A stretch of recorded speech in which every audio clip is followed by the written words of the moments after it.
भारत का सेवा ही बस काम है। सहभागी बन पुण्य कमा लो, सबसे ये आह्वान है। प्रणम्य सागर गुरु महाराज की सोच का ये परिणाम है। सहभागी बन पुण्य कमा लो, सबसे ये आह्वान है, सबसे ये आह्वान है। अरहम योग प्रणेता ने ये पावन दीप जलाया है। साधर्मी का बने सहारा, बीड़ा ये ही उठाया है, बीड़ा ये ही उठाया है। चलो उन्हें खुशियों से मिलाए, बड़ा पुण्य का काम है। सहभागी बन पुण्य कमा लो, सबसे ये आह्वान है, सबसे ये आह्वान है। जीवों के भोजन का प्रबंधन, असमर्थ बच्चों को शिक्षा, रोजगार की करें व्यवस्था, मांगे ना कोई भिक्षा, मांगे ना कोई भिक्षा। अरहम जीव दया भारत बस करती ये ही काम है। सहभागी बन पुण्य कमा लो, सबसे ये आह्वान है, सबसे ये आह्वान है। गाय धरा पे रहे सुरक्षित, गौशाला है बनवाई। जीव जंतु की भोज व्यवस्था सुंदर रूप से करवाई, सुंदर रूप से करवाई। साधर्मी भूखा ना सोए, रखना सबका ध्यान है। सहभागी बन पुण्य कमा लो, सबसे ये आह्वान है, सबसे ये आह्वान है। साधर्मी रोगी के इलाज को हम मिलके हैं करवाते। जाने कितने असहायों को राशन घर में पहुंचाते, राशन घर में पहुंचाते। लक्ष्य हमारा उन चेहरों पे लानी बस मुस्कान है। सहभागी बन पुण्य कमा लो, सबसे ये आह्वान है, सबसे ये आह्वान है। दान धर्म ही साथ जाएगा, बाकी सब तो धोखा है। पुण्य के भागी बन जाओ, ये बड़ा ही पावन मौका है, बड़ा ही पावन मौका है। जुड़ के जीवन सार्थक कर लो, पावन ये अभियान है। सहभागी बन पुण्य कमा लो, सबसे ये आह्वान है, सबसे ये आह्वान है।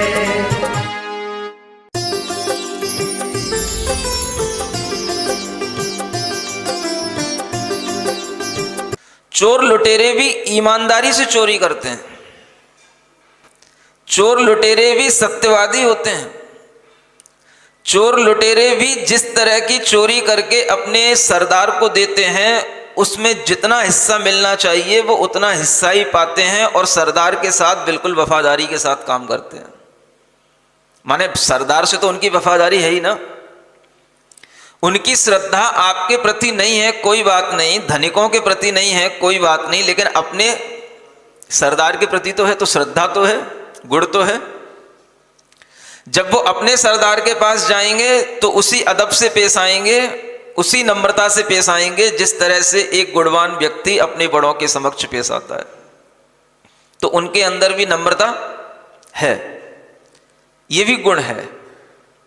धन को लाना धन को चुराना, और चुराने के लिए भी ऐसी जगह से चुराना जहां पर उस धन को किसी ना किसी तरह के अन्याय और असत्य के माध्यम से अर्जित किया गया है। ऐसे धन को चुराने का भी संकल्प कई डकैतों का रहता है, चोरों का रहता है। वो उस घर में चोरी नहीं करेंगे जहां पर न्याय से धन आता है, वह उस घर में चोरी नहीं करेंगे जहां पर लोगों के लिए धन का उपयोग सही ढंग से किया जाता है। वह चोरी वहां करेंगे जहां पर लोग धन को अन्याय से कमाते हैं, दूसरों को दुख दे करके कमाते हैं और फिर उसका दुरुपयोग भी करते हैं। ऐसे लोगों को देख करके जब कोई चोरी भी करता है तो उस चोर के अंदर भी कुछ गुण होते हैं। वह देखता है कि हमें कहाँ चोरी करना है। अगर चोरी करने गया है तो सिर्फ चोरी ही करता है। अगर घर में कोई छोटा बच्चा है या कोई इस तरह का कोई असहाय कोई व्यक्ति है तो उसके ऊपर वार नहीं करता वो। ऐसे भी गुण होते हैं चोरों में। उसे कोई अकेली महिला भी मिल गई तो वह उसके ऊपर भी प्रहार नहीं करेगा, उसके साथ भी कोई जबरदस्ती नहीं करेगा। उसका कार्य केवल पैसा लेने का है तो सिर्फ पैसा ही लेता है। ये चोरों के आदर्श होते हैं। हर किसी चोर के हो नहीं कह सकता, और यूं नहीं कहना कि महाराज आप चोरों की प्रशंसा क्यों कर रहे हो। मैं आपको ये बता रहा हूं कि दुर्गुण जो आपको दिखाई देते हैं वह दुर्गुण जरूरी नहीं है कि आदमी के अंदर वही गुण हमेशा बने रहते हों, और वह दुर्गुण किसी कारणवश भी हो सकते हैं। जब उसको सत्संगति मिल जाती है तो वह अपने दुर्गुणों को छोड़ भी देता है, धर्म रत्न की प्राप्ति कर भी लेता है।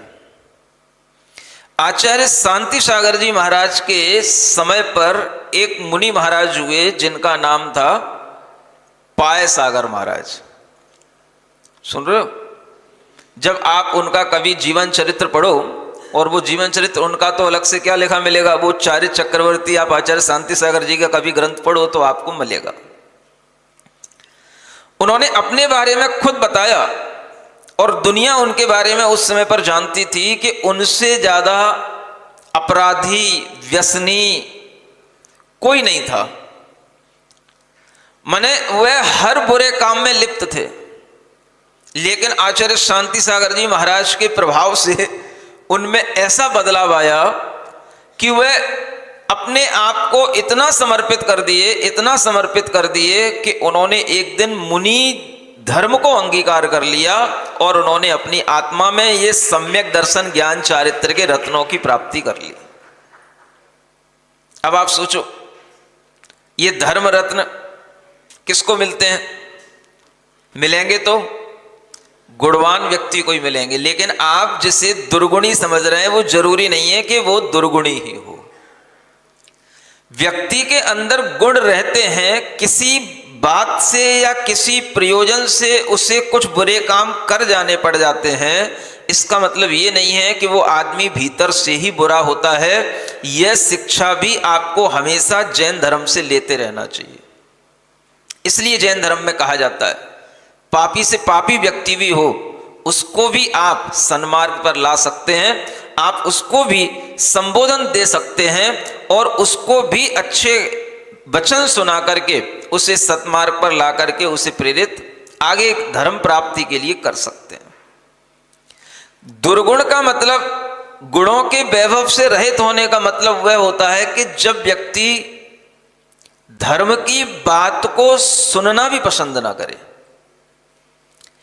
बुरे लोग वो कहलाएंगे जो धर्म की मजाक उड़ाते हो।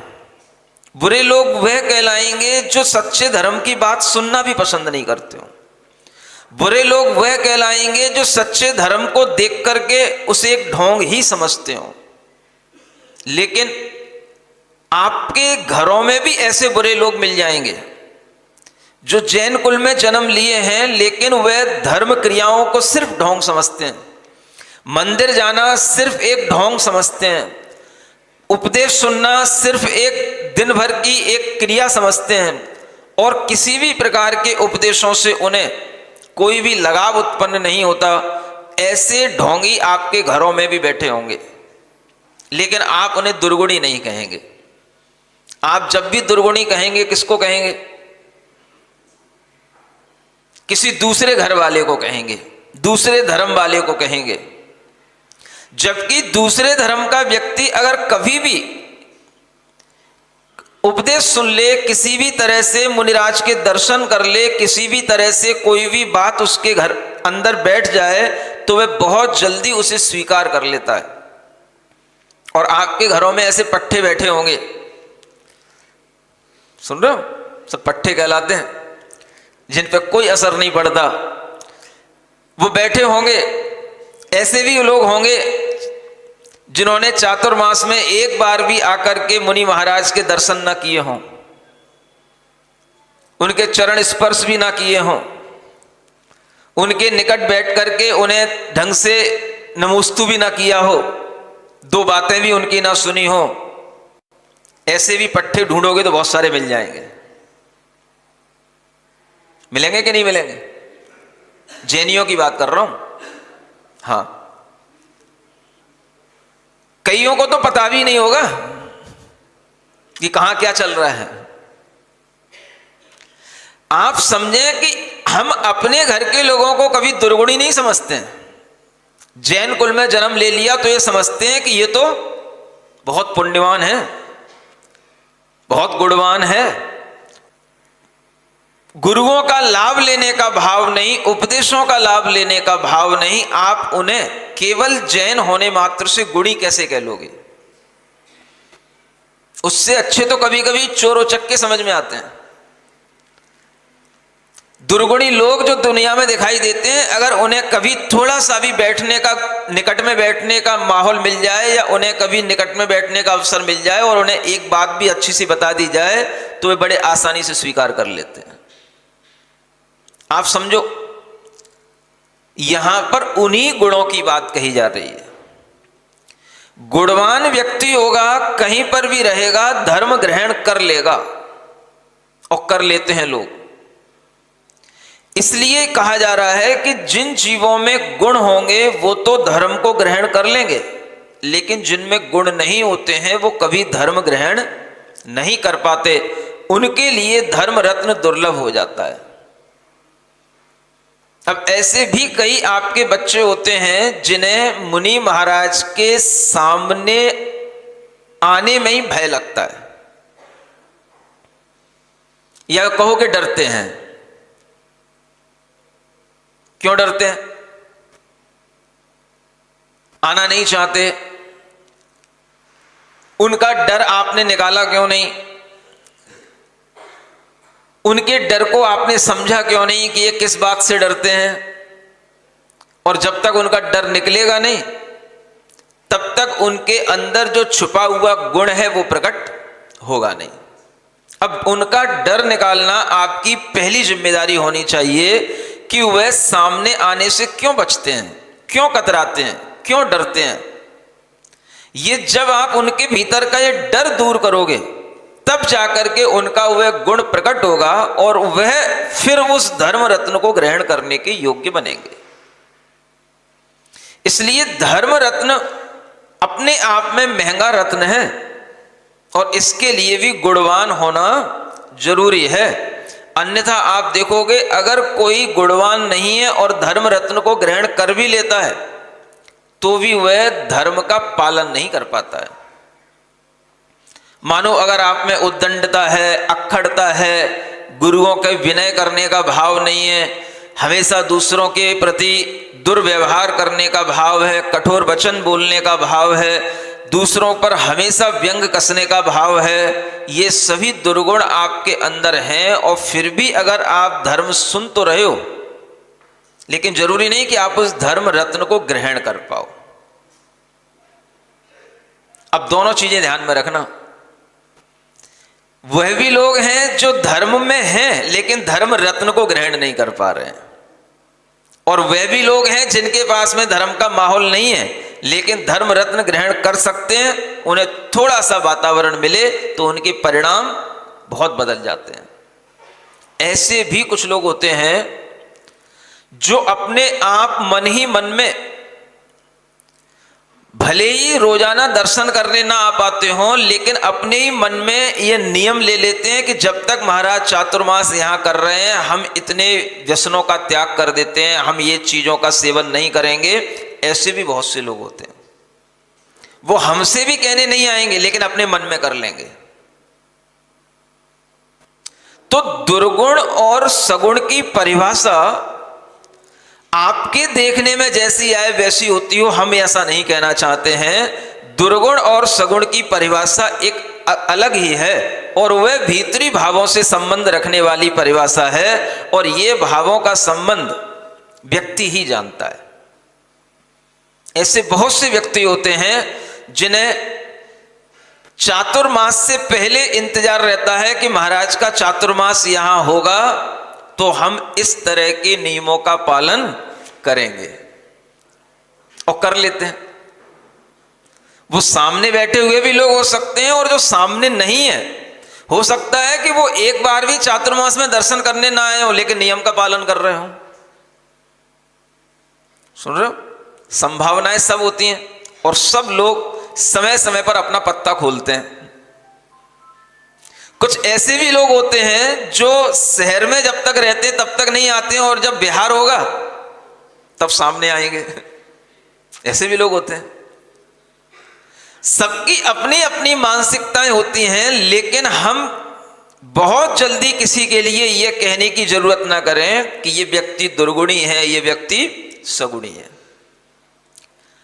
जिसके अंदर गुण होगा वह बाहर से दिखाई ना भी दे तो भी वह अपने गुणों के भाव में रहते हुए धर्म कर जाता है। इसलिए आचार्य कहते हैं धर्म रतन किसको कब कहां मिल जाए कुछ कहा नहीं जा सकता, बस गुण होने चाहिए।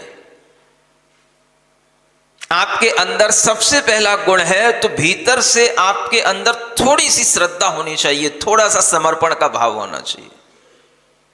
ये समर्पण का भाव धीरे धीरे बढ़ता हुआ कितना बढ़ सकता है। आप सोचो कि एक व्यसनी व्यक्ति को भी मुनि महाराज बनाने में या बनने में कोई आपत्ति नहीं आती है, और जो लोग आपत्ति दर्ज करते रहते हैं वो आपत्ति दर्ज करते ही रहते हैं, और जिनको जो करना होता है वो कर जाते हैं। जो सोच भी नहीं सकते लोग कि इतना व्यसनी व्यक्ति कभी एक चीज का त्याग नहीं कर सकता, वह मुनि व्रतों का पालन कर ले, और बाद में वो एक आचार्य भी बन गए। आचार्य पाय सागर के नाम से विख्यात हुए। कहते हैं कि वह अपने आप में ऐसा कोई अपराध नहीं, ऐसा कोई कृत्य नहीं जो उन्होंने ना किया हो, और उसके बावजूद भी आचार्य शांति सागर जी महाराज को सब पता था, और फिर भी उन्होंने दीक्षा दी। समझ आ रहा है? अगर वो व्यक्ति सतना का होता तो क्या होता है बताओ, और वो सतना में अगर आचार्य महाराज दीक्षा दे रहे होते तो क्या होता है ये बताओ। तुम सब विरोध में खड़े हो जाते, महाराज ये आप क्या कर रहे हो। आप यही कहते हैं कि महाराज ये दीक्षा यहां मत दो, आप किसी दूसरे शहर में दे देना। मेरे सामने सामने जो ये दुनिया की बुराई इसके अंदर है, कल तक जो सब बुराइयां कर रहा था, आज आप उसे दीक्षा दे रहे हो, हमें इसके चरणों में लेटना पड़ेगा। हम इसके सामने हाथ जोड़ के नमस्तु करेंगे। कैसे आपका मन बनेगा बताओ। हम अपने परिणामों को कभी भी बदलना नहीं चाहते। सामने वाला अपने परिणामों को बदल भी रहा हो तो हम उसे स्वीकार करने की भी हिम्मत अपने अंदर नहीं रख पाते हैं। सोचो गुणवान कौन है, दुर्गुणी कौन है। किसी के बदलाव को हम स्वीकार नहीं कर पा रहे हैं, और जिसके अंदर बदलाव आ रहा है वो अपने आप को बदल रहा है, वो स्वीकार कर रहा है कि नहीं, कल तक मैंने बहुत गलतियां की थी, आज से मैं कोई भी गलती नहीं करूंगा। समझ आ रहा है? ऐसे भी लोग हैं, मैं बता रहा हूं आपको, जिनकी कल दीक्षा होने वाली है और आज वो सिगरेट पी रहे हैं। ऐसे भी लोग हैं, लेकिन पी ली तो पी ली, बस कल के बाद फिर जीवन में नहीं पिएंगे। नहीं पिएंगे माने फिर नहीं पिएंगे। आज भी वो तंबाकू खा ली माने खा ली, आज भी सिगरेट पी ली, लेकिन कल से अब नहीं पिएंगे, नहीं पिएंगे, पक्का उन्होंने फिर जीवन में नहीं पी। समझ आ रहा है? यह धर्म वह चीज स्वीकार करता है कि आपके अंदर कमियां बुराइयां कभी भी रही हों, लेकिन आप जिस दिन से अच्छा बनने की कोशिश करेंगे आपको अच्छा स्वीकार कर लिया जाएगा, क्योंकि धर्म कहता है आपके अंदर की वह बुराइयां शाश्वत नहीं है, वो बुराइयां आप बदल सकते हो, बस आप बदलने का मन बनाओ, और जिस दिन आप उन बुराइयों को बदल लोगे उसी दिन आपकी अच्छी लोगों में गिनती होने लग जाएगी। ये धर्म इतना खुला वातावरण हमेशा बनाए रखता है, और ये वातावरण ऐसा खुला आपके दिमाग में भी रहना चाहिए। आपके दिमाग खुले हुए नहीं रहते हैं। धर्म की किताबों में ये वातावरण हमेशा खुला रहता है। किसी ने कोई अपराध कर दिया, किसी से कोई गलती हो गई, वह गलती होने के बावजूद भी उसे स्वीकार लेना कि बेटा कोई बात नहीं, अगर वह गलती का तुम्हारे अंदर पछतावा है और तुम इसे स्वीकार करना चाहते हो और उसका प्रायश्चित करना चाहते हो, तो आज भी तुम्हारे लिए दरवाजा खुला हुआ है, इस मार्ग पर चलो। तुंकारी क्या हुआ? उस व्यक्ति के पास पहुंच गई जहां उसको घोर यातनाएं मिल रही हैं, कष्ट मिल रहे हैं, और उन कष्टों में भी उसे जीना पड़ रहा है। कर्म है, कर्म के फल आदमी को कई बार अपनी बुद्धि से, अपने कुछ कहना चाहिए बुरे कामों के फल से उसे भोगने पड़ जाते हैं, पड़ गए। लेकिन उसका मन क्या था? मैं यहां कैसे आपत्ति के दिनों में, इन दुर्दिनों में अपना समय निकाल रही हूं, अब मेरा यहां से निकलना कैसे होगा? लेकिन उसके अंदर भी गुण भी हैं और दुर्गुण भी है। गुण तो सब कुछ है। उसके पास में कितना सील का गुण था, जिसके कारण से वह उन चोरों के सरदारों से भी बच करके आ गई। उसकी रक्षा वन देवी ने कर ली। किस गुण के कारण से? शील गुण के कारण से। और एक दुर्गुण है, वो क्या? हठी है। तू कारी, तू शब्द सुन नहीं सकती है। माने कोई भी उससे अगर जो बुरा लग रहा है वो कहे तो उसे सुन करके उसका क्या बोलते, खून खौल जाए। और इधर अपने सील की रक्षा करने के लिए उसने कैसा कायोत्सर्ग किया, कैसे उसने भगवान का स्मरण किया कि वन देवी ने आकर के उसकी रक्षा कर ली। अब वहां से तो बच गई, लेकिन फिर एक दुष्ट के हाथ में लग गई और वह उसको खिला भी रहा है, उसके बाल भी नोच रहा है और उसकी मालिश भी कर रहा है। नहीं समझ आ रहा? उसकी नसों से खून भी निकाल रहा है और उसको लाक्षा तेल भी लगा रहा है। ये दुष्टता के साथ में वह उसको अपने पास में रखे हुए है, उसका पालन कर रहा है और वह अपना व्यापार चला रहा है। और ऐसा करते करते कई दिनों के बाद में उसका जो भाई था वह किसी कारणवश उस गांव से निकला जहां पर वो रुकी हुई थी, और संयोग से उसे उस घर में आना हुआ जहां पर उसकी यह स्थिति बनी हुई थी। और वह भाई ने जब इस तरह से देखा कि ये मेरी बहन यहां पर है, और उसे ये देख करके अंदाजा लगाया कि ये यहां कैसे आई होगी, तो उसने किसी भी तरह से उस बहन को उस घर से निकालने की भरपूर कोशिश की, और कोशिश में वो सफल हो गया। वह अपनी बहन को लेकर के घर चला गया। ये एक संयोग की बात, उसका पुण्य उदय आया, उसे अपने घर मिल गया। अब घर मिल गया तो घर में ही रहना नहीं होता है। घर में रहने का मतलब है समाज में रहना। हर गांव में, हर नगर में एक समाज होती है। समाज में रहना है, घर में रहना है। अब क्या होता है, इतने दिनों से कहाँ गई थी, कहाँ कहाँ रह करके आ गई, कैसे इसके दिन निकले थे और इसको घर में रख लिया, अब इसको कैसे स्वीकार किया जाएगा, समाज इसको स्वीकार करेगी कि नहीं करेगी, ये सब बातें आती हैं। और इस तरह की बातें आज से पहले और ज्यादा भी होती थी। क्योंकि पहले तो समाज की पंचायतें होती थी, गांव की पंचायतें होती थी। आज तो लोगों को पंचायतों से भी कोई मतलब नहीं है। तुम अपनी पंचायत अपने पास रखो, हमारी पंचायत हमारे पास में है। आज किसी को किसी की पंचायत से कोई मतलब नहीं है। लेकिन पहले लोगों के लिए यह सब जिम्मेदारियां होती थीं कि अगर किसी भी गांव में, किसी भी नगर में, किसी भी व्यक्ति ने अपनी समाज के अंदर कुछ भी गलत किया है या उसके चरित्र पर किसी भी तरह का किसी को संदेह हुआ है तो उसका निवारण किया जाता था। और ऐसी स्थिति में भी उसके लिए किसी ना किसी तरह का प्रायश्चित आदि देकर के उसे धर्म मार्ग पर लगाया जाता था। और उसके साथ भी वही हुआ। उसे घर में तो रहने को मिल गया, लेकिन धीरे धीरे उसे समाज में भी रहने में दिक्कत तो आई, लेकिन समाज में वह धीरे धीरे रहने लग गई और उसे स्वीकारता मिल गई और वह फिर से अपना वह जीवन अच्छे से जीने लग गई। और तब उसके बाद उसने एक बार मुनि महाराज के जब उसे दर्शन हुए कभी, तो उसने एक ही व्रत अपने जीवन में उतारने के लिए लिया था। एक व्रत लिया था उसने। महाराज सबके लिए अलग अलग नियम दे रहे थे, सबको अलग अलग व्रत लेने का भाव आ रहा था।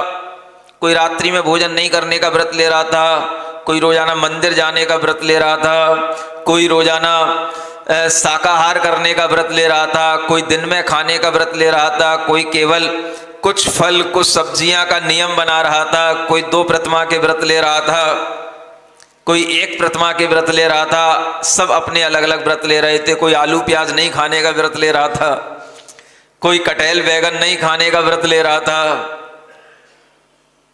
कोई तंबाकू सिगरेट नहीं पीने का खाने का व्रत ले रहा था। उसने क्या व्रत लिया? उसने मुनि महाराज से एक व्रत लिया, महाराज मैं आपके सामने आज संकल्प करती हूं कि मैंने अपने जीवन के अनुभव से यह पाया है कि मैंने जो भी दुर्दिन देखे हैं, मेरी जो दुर्दशा का मुझे अनुभव हुआ है, उसका एकमात्र कारण था मेरा क्रोध। और मैं आज आपके चरणों में संकल्प लेती हूं कि मैं जीवन में कभी भी क्रोध नहीं करूंगी, मेरे सामने कितना ही विपरीत वातावरण क्यों ना आ जाए। बस उसने एक नियम लिया मुनि महाराज से, कोई खाने पीने के नियम नहीं लिए उसने। और ये नियम आजकल कोई नहीं लेता है। और इसीलिए जितने भी लोग हमारे पास आते हैं, महाराज कोई नियम दे दो, कोई नियम दे दो, तो हमारे पास वो नियम होते ही नहीं है जो नियम तुम्हें लेना है। और जो नियम हमें देना है वो नियम तुम्हें पालना है ही नहीं है। इसलिए मैं चुप बैठ जाता हूं, भैया ले लो, अपने मन से ले लो जो तुम्हें लेना है। अब मना भी क्या करूं? अगर कुछ अपने मन में सोच के आए हो तो ले लो, आशीर्वाद है। और अगर कुछ हमसे ही पूछना चाहते हो तो हमें ये खाने पीने के नियमों में कोई भी हमें तथ्य सा दिखाई देता नहीं है। नियम वो होने चाहिए जिससे हमारी चित्त शुद्धि हो, जिससे हमारी भावात्मक शुद्धि बने, जिससे हमारी आत्मा पर कोई संस्कार पड़े। आज तक किसी ने कोई नियम लिया कि महाराज मैं कभी जीवन में क्रोध नहीं करूंगा? मेरे जीवन में तो कोई नहीं आया और ऐसा कोई ले भी नहीं सकता। अचानक से कभी गुस्सा आ गई तो, कभी वातावरण विपरीत हो गया और हमारे अंदर गुस्सा आ गई तो नियम टूट जाएगा। टूट जाएगा ठीक है, लेकिन आपने कभी उस नियम को भी पालन करने का कभी अपने अंदर सोचा कि मैं ऐसा नियम ले सकता हूं? मानो अगर आपने नियम ले लिया और नियम आपका 1 महीने तक अच्छे से चल गया, 1 महीने के बाद मान लो आपको गुस्सा आ गया, गुस्सा ही तो आया, लेकिन 1 महीने तक आप उसे समझते तो रहे कि मुझे गुस्सा नहीं करना, 1 महीना मेरा बिना गुस्से के निकल गया।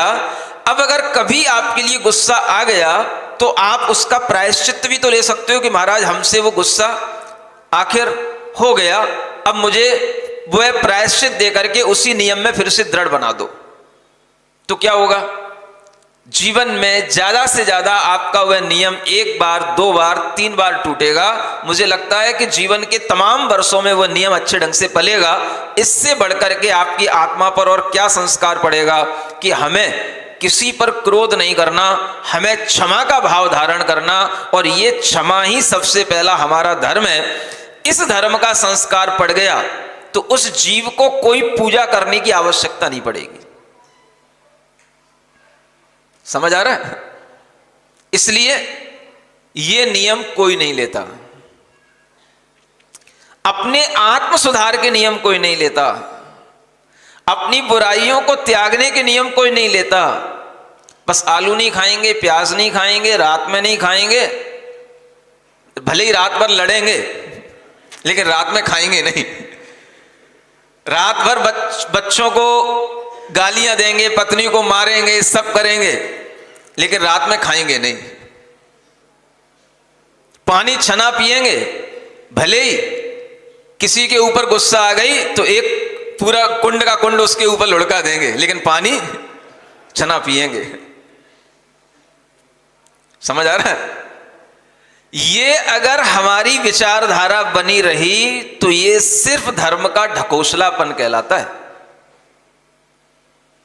जो व्यक्ति कभी भी धर्म नहीं जानता लेकिन उसके अंदर भी धर्म अपने आप आने लग जाता है, जब वह समझता है कि वास्तव में धर्म क्या है, तो धर्म वह है जिससे हमें आपत्तियों से बचने का एक मौका मिलता है।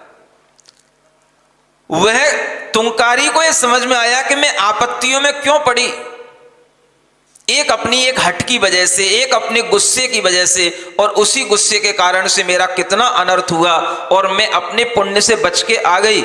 लेकिन अब मैं ये संकल्प करती हूं कि अपने जीवन में मेरे सामने कुछ भी मिट जाए, कुछ भी हो जाए, मैं गुस्सा नहीं करूंगी, क्योंकि इसका अनर्थ मैंने देख लिया।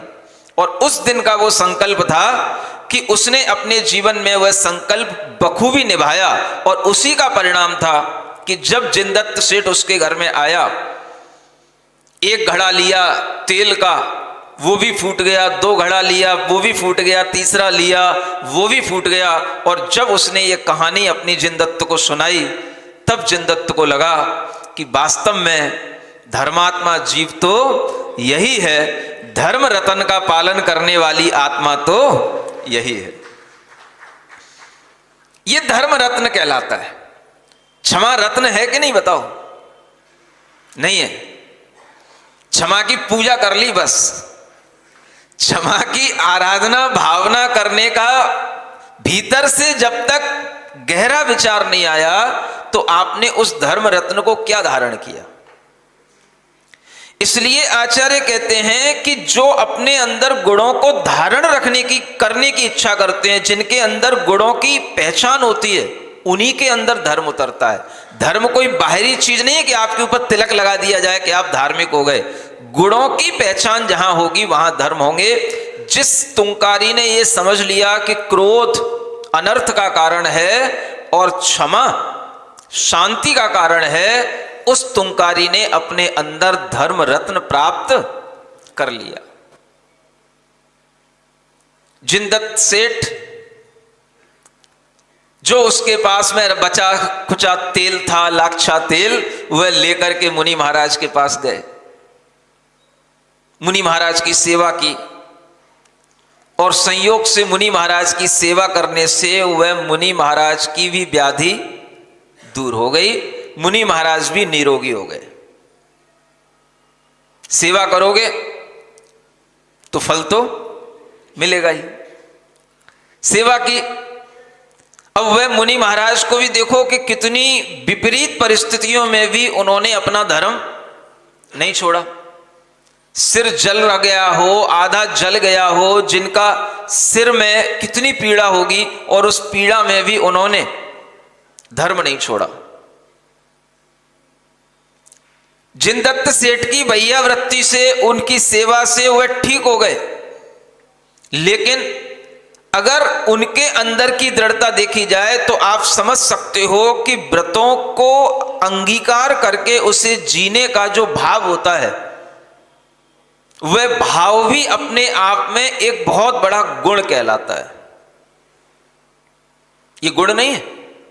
एक तो वह है कि हमने व्रत अंगीकार कर लिए, एक व्रत उसके प्राण बन जाते हैं, व्रत प्राणों से प्यारे।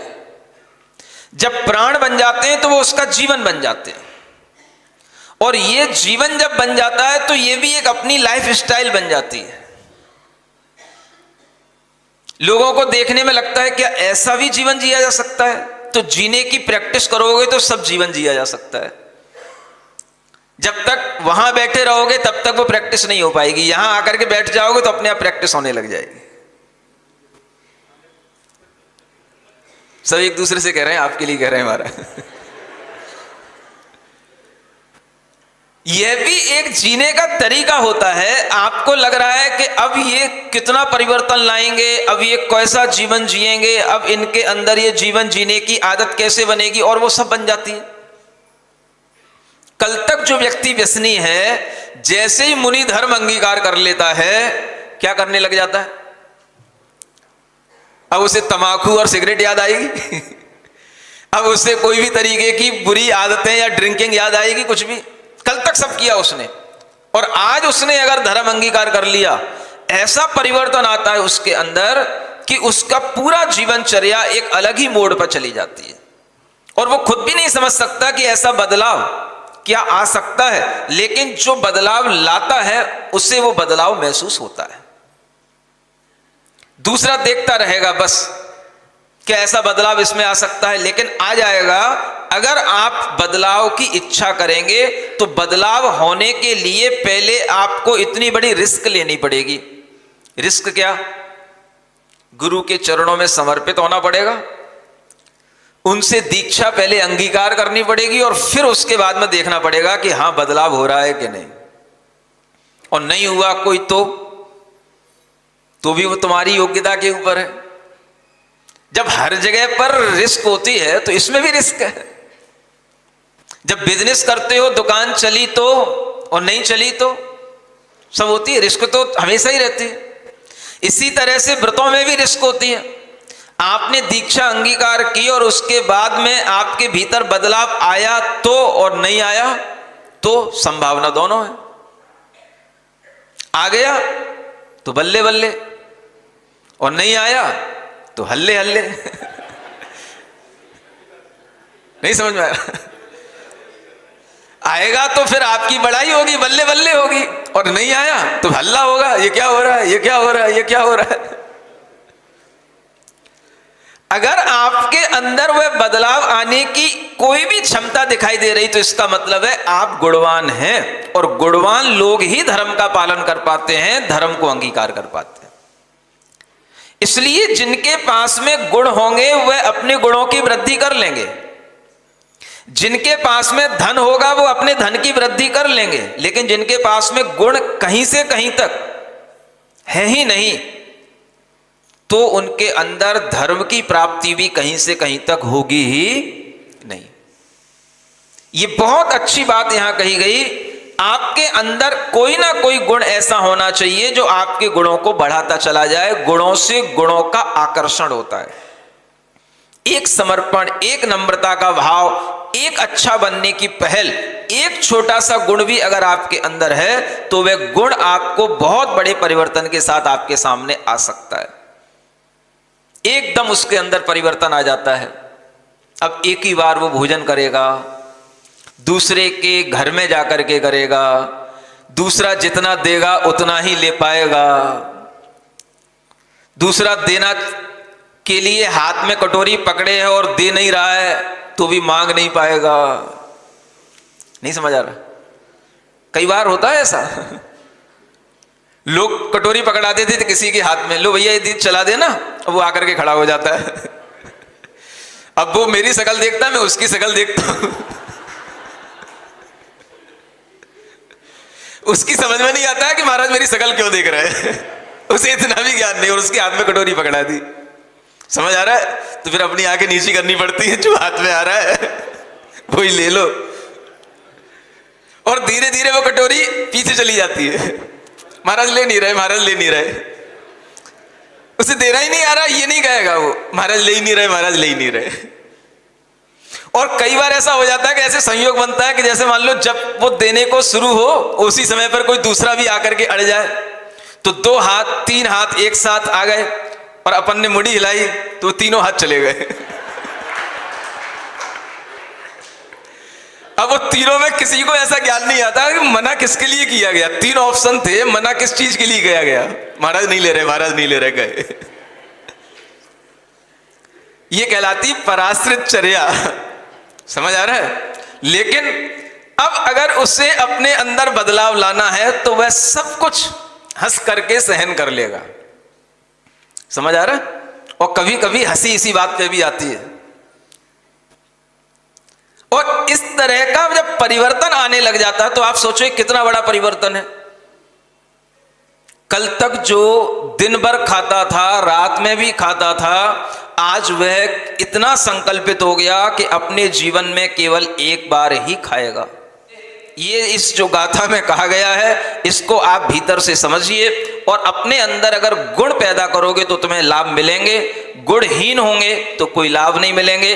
अब ये आपके ऊपर है कि आप अपने आप को गुणवान होकर के प्रस्तुत करते हो या अपने आप को गुणहीन मानते हो। ये आपकी अपनी योग्यता है और जैसी योग्यता आपकी होगी वैसा लाभ मिलेगा, वैसा कार्य होगा। बोलिए महावीर भगवान की।